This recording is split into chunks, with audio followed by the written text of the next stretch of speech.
I am the king of the world, but no one knows I'm the king. That is Emu. Today we're just doing an Emu deck profile. And realistically, this leader is broken after ace or equal to ace, up to your interpretation. It's definitely better than ace. I think like one of the best things about this deck is also like if you're into the lore, if you like Emu and the Celestial Dragons, that means that and if you're super racist and you support slavery, then you just play this.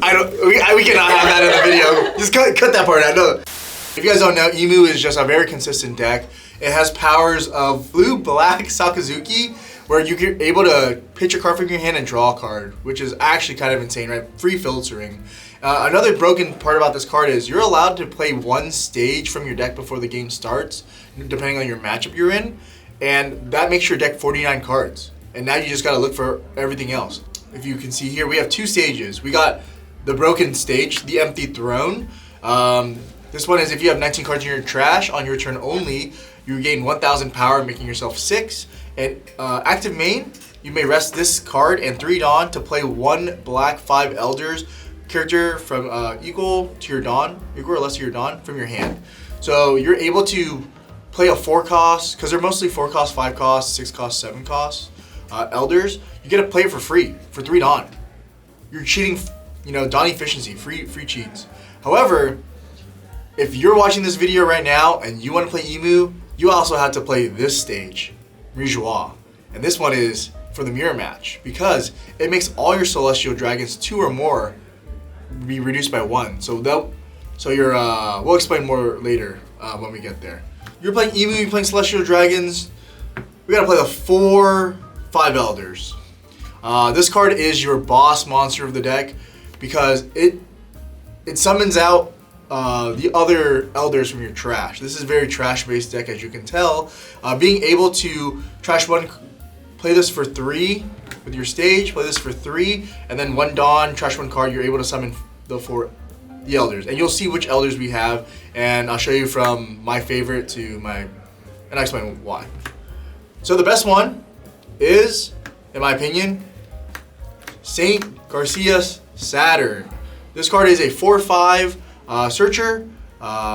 He's able to look at top 5 cards of your deck and you're able to add any 5 Elder type cards, which is good because if you're missing a piece of your puzzle for the 5 Elders, he's able to add them. And also, he can add himself. Also forgot to tell you guys, all the 5 Elders, except for the 10 drop, they have a clause where if you have 7 or more cards in your trash, they can't be removed off the field by your opponent's effect.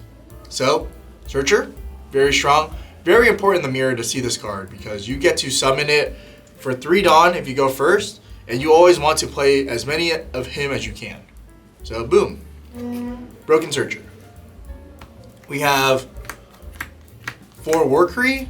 This one is it's a decent card. It's good late game due to the fact that it is a blocker with 7 or more cards in the trash. And on KO you get to draw a card. Very straightforward, blocker, draw a card. We also have the Samurai, Nojiro. This one, he gains Rush if you have 7 or more cards in your trash as well. But if you have 10 or more cards in your trash, you're able to reduce someone's power by 2,000, which is pretty strong, honestly. Being able to reduce and getting free trades out and making it where your opponent has to give you more cards than they have to for cards. So boom, Nojiro, kind of strong. We also have the okay blocker, Marcus Mars. He is cool for specific matchups where you have to pop a 5 cost or less, but the thing is he pops a base 5 cost, which is kind of insane by trashing a card from your hand, but it's fine because it helps you fill your trash up. And obviously one of the best 2Ks, the last one, Saint Shepherd Jupiter. This is a 2K, but makes all your base Celestial Dragons become 7,000 power. So this makes it where all these were 5s that we just showed, they get to become 7. And however, this will also make the 5 Elders themselves a 7K power. But this helps you swing for a lot of value. 7 is a very hard number against 5,000 base leaders. And if you attach 1 Dawn, you make things 8. Swinging 8 into 6K leaders is free value. Those are our 5 Elders that we have. And on to the consistency, the cards that we need to help search the deck. We have 4 5 Elders at your service. This is just a top 3, add a card, That's not itself Celestial Dragon type. And then trigger is active main. We have 4 Saint Charlia. She's also same effect, but you have to discard a card from your hand. Also forgot to mention, you can trash 1 Celestial Dragon character from your hand, from the field, or you can trash 1 card from your hand to draw a card. That's the cycling ability I was talking about. So after you play this Saint Charlia, you're able to trash 1 card from your hand and then just leader effect it off the field to draw a card, to, more cycling. We also then move on to our other Celestial Dragons. We also have 3 Saint Charlos. This one is just a simplified blocker, 2-drop blocker, and on play you just mill a card from your deck. Sometimes it's good, sometimes it's bad, sometimes it's discard fodder. It's a 1K. We also have 4 Saint Mosgard. This one is just a 2K. Very specific names you need to have, but not searchable off Saturn, but 2K is a 2K, and it's searchable off the other stuff. 3 1-cost Shirahoshi. And this card is kind of insane. It's not searchable in any means necessary. It's a 2K, but the effect reads that if you rest this card and place 2 cards from your trash to the bottom of the deck, you're able to rip your opponent's 1 card from your opponent's hand if they have 6 or more cards. It almost never hits the field, but you do it if you happen to mill like your necessary cards very early. And it'll also kind of pay for itself on the field if they don't have any like searchers, small swingers, any small swingers active, because they probably want to swing into it so you don't just discard cards from their hand like every turn. Yeah. So it's like a situational 2K that like is kind of a backup plan, so you don't accidentally mill your like all your key pieces from your deck, like the 10 Elders or like the Rat Beams. Yeah. Or so you don't deck out. So you can always put more cards back in. So sometimes you can play 5 or 6 Elders. You just got to get there. Your opponent will struggle with that. So broken 2K. Yeah, and this like actually like loops around your entire deck like pretty consistently. Yeah, because you're cycling, you're thinning your deck out. You get to go to 10, 15 cards. You're able to see everything you need. So this helps you get back to where you want. Yeah, playing this deck at its peak, it's actually important to like remember the bottom of your deck like throughout the game. It's actually crazy. So yeah. We also then now on our last 6 cards, we have 4 never existed in the first place. This card is literally just a Rad Beam, a 1K counter for 4,000 power, but the second effect is that you can rest 1 Dawn, and you can, if your leader's Emu, which we are, you're able to KO a stage of 7 costs. It's only in the mirror match if they play the Empty Throne. Other than that, this card is nothing crazy. That's it. And we also, for me, I like to play 2 Barrier. This is just another Rad Beam effect card, but the trigger is draw 2, trash 1, helps you cycle. However, you're able to play cards like after these years, I'm losing my edge. This is a 1-cost card that gives you 1,000 power, but if you have 10 or more cards in your trash, you're able to add a 3-cost or less back to your hand. So you can add Shirahoshi, add Mosgard, add other things that you can use to counter with. But it's good into the aggression. So there's different ways you can play this list. I like 6 4,000 power counters. Most of the time you want to go second, just being able to play your curve, being able to play your Empty Throne and doing your free combos, leaving you with leftover Dawn. Also, if you're afraid of a deck, it's probably Ace. Ace is the other best deck in the format, and it's hard because sometimes if they have everything, they have perfect curve, and you can't remove anything, they just beat you late game. In theory. Yeah, I think like this deck, you don't really play the game until you're at 10 Dawn. Like you don't ever like start winning until you play your 10 Elders. Elder. So anything that like your objective the entire game before then is to just survive. Anything that makes that difficult is a hard matchup kind of. So for example, Ace, the reason why they make it difficult is because they get to play like 10-drop Roger, which ignores the blockers.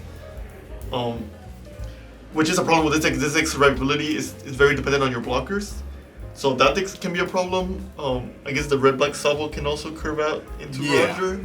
You're scared of really gold Roger, and sometimes you can lose to green Zoro because they just happen to have everything perfectly. Yeah, because that thing can like aggro you really, really fast, really, really hard. But I think the scariest thing for this deck is like Magellan. Magellan is really scary. Because Magellan sets you back from having your 10-drop turn. I have some tips that I would like to give to you guys before we end the video. If you have any tips, let them know. If you're playing against a purple deck and you're about to swing into a life, please play your 10 Elder first before you get Dawn minus and you're going to be at 9. So then you can't even play it because you have to be at 10 Dawn to summon it for 3. I've seen people literally get Hell's Judgmented, and they lose a Dawn, and they just like, oh, I can't play this anymore, and they just lose the game because they need to summon this card. So don't be too greedy on that. Speaking of swinging into purple, what is it called? Slow Beam? Slow Beam, yeah. I think it's a counter event that will rest an opponent's card when they use it. It's the purple card. So if you play your 10 Elders, they can sometimes lethal you if you swing out with your rush unit. They can rest one of your blockers. So sometimes it might be correct to just not swing with your Nora's Jura, I guess. Yeah. That way they don't rest your Warcry, and you get to keep the extra blocker.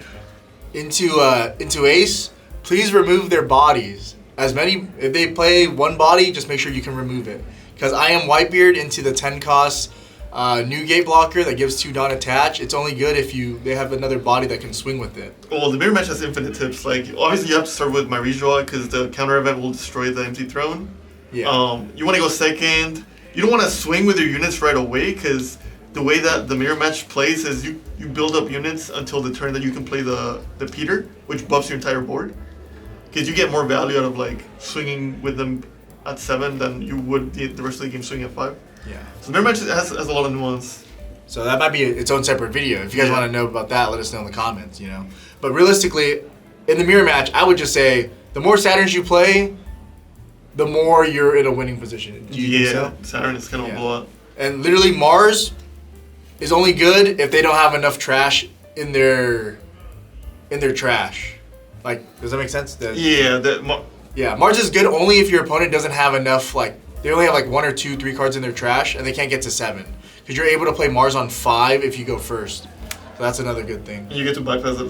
They don't have the precision effects, so you get to actually kill something with Mars. Mm-hmm. And then you like this card in the mirror match too, right? Because they swing 5s and you get to add a 2k back. Yeah, in the mirror match there's a lot of neutral swings. So this lets you counter 2 swings with 1 card a lot of the time. Yeah. Which I think can be a blowout too.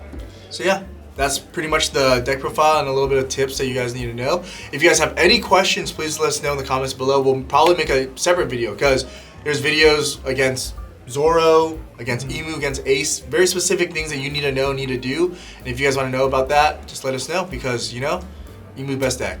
Oh yeah, the funniest thing about this deck is a base rarity, it's $20. Oh, it is. It's so cheap. It is the cheapest budget deck in the game. So if you guys are new to One Piece, just play Emu. Yeah, it's the cheapest deck, it's the best deck. Yeah. It's just tricky to play, you just have to log in, but... Don't get too greedy with your leader ability.